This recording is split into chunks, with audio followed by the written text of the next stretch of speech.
Hi ಎಲ್ಲರಿಗೂ ನಮಸ್ಕಾರ. ಭಾಗ್ಯರತ್ನ ಅಡುಗೆ ಚಾನಲ್ಗೆ ಸ್ವಾಗತ. ಇವತ್ತು ದೋಸೆ ಇಡ್ಲಿಗೆ ಚಟ್ನಿ ಹೇಗೆ ಮಾಡ್ಕೊಳ್ಳೋದು ಅಂತ ತೋರಿಸ್ಕೊಳ್ತಾ ಇದ್ದೀವಿ ಈ ವಿಡಿಯೋದಲ್ಲಿ.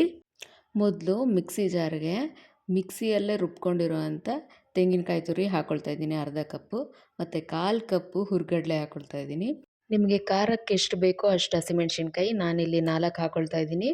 ಸ್ವಲ್ಪ ಕೊತ್ತಂಬರಿ ಸೊಪ್ಪು, 3 ಎಸಳು ಬೆಳ್ಳುಳ್ಳಿ, ಅರ್ಧ ಟೀ ಸ್ಪೂನು ಜೀರಿಗೆ ಮತ್ತು 3 ಕಾಳು ಮೆಣಸು ಮತ್ತು ಅರ್ಧ ಇಂಚು ಸ್ವಲ್ಪ ಹುಣಸೆಹಣ್ಣು ಮತ್ತು ರುಚಿಗೆ ತಕ್ಕಷ್ಟು ಉಪ್ಪು ಹಾಕ್ಕೊಂಡು ಸ್ವಲ್ಪ ನೀರನ್ನು ಹಾಕ್ಕೊಂಡು ನಾವು ಚೆನ್ನಾಗಿ ಗ್ರೈಂಡ್ ಮಾಡ್ಕೊಳ್ಳೋಣ.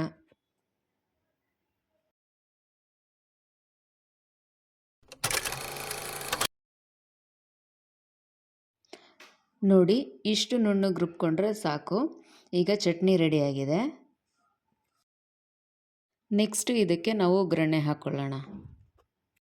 ಮೊದಲು ಸ್ಟವ್ ಅಂಟಿಸಿ ಒಂದು ಚಿಕ್ಕ ಪ್ಯಾನ್ ಇಟ್ಕೊಳ್ಳೋಣ ಒಗ್ಗರಣೆ ಹಾಕೋಕ್ಕೆ. 1 ಟೀ ಸ್ಪೂನ್ ಎಣ್ಣೆ ಹಾಕ್ಕೊಳ್ತಾ ಇದ್ದೀನಿ ಇಲ್ಲಿ. ಎಣ್ಣೆ ಸ್ವಲ್ಪ ಬಿಸಿ ಆಗಲಿ. ಎಣ್ಣೆ ಬಿಸಿ ಆದಮೇಲೆ ನಾವು ಅರ್ಧ ಟೀ ಸ್ಪೂನು ಸಾಸಿವೆ ಹಾಕ್ಕೊಳ್ತಾ ಇದ್ದೀನಿ. ಸಾಸಿವೆ ಸಿಡಿದಾದ್ಮೇಲೆ 1 ಟೀ ಸ್ಪೂನು ಉದ್ದಿನಬೇಳೆ ಹಾಕ್ಕೊಳ್ತಾ ಇದ್ದೀನಿ. ಹಾಗೆ ಸ್ವಲ್ಪ ಕರಿಬೇವನ್ನು ಕೂಡ ಹಾಕ್ಕೊಳ್ತಾ ಇದ್ದೀನಿ. ಈಗ ಚೆನ್ನಾಗಿ ಫ್ರೈ ಮಾಡ್ಕೊಳ್ಳೋಣ.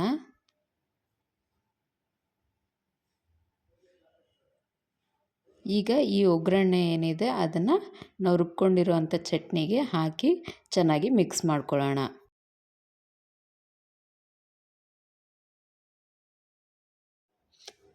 ನೋಡಿದ್ರಲ್ಲ ಚಟ್ನಿ ಎಷ್ಟು ಈಸಿಯಾಗಿ ಮಾಡ್ಕೋಬೋದು ಅಂತ.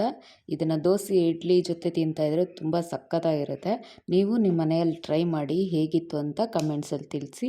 ನಿಮಗೆ ಈ ವಿಡಿಯೋ ಇಷ್ಟ ಆಗಿದ್ದರೆ ಲೈಕ್ ಮಾಡಿ, ಶೇರ್ ಮಾಡಿ, ಕಮೆಂಟ್ಸ್ ಮಾಡಿ. ಹಾಗೆ ನಮ್ಮ ಚಾನಲ್ನ ಸಬ್ಸ್ಕ್ರೈಬ್ ಮಾಡ್ಕೊಳ್ಳೋದನ್ನು ಮರಿಬೇಡಿ. ಎಲ್ಲರಿಗೂ ಧನ್ಯವಾದಗಳು.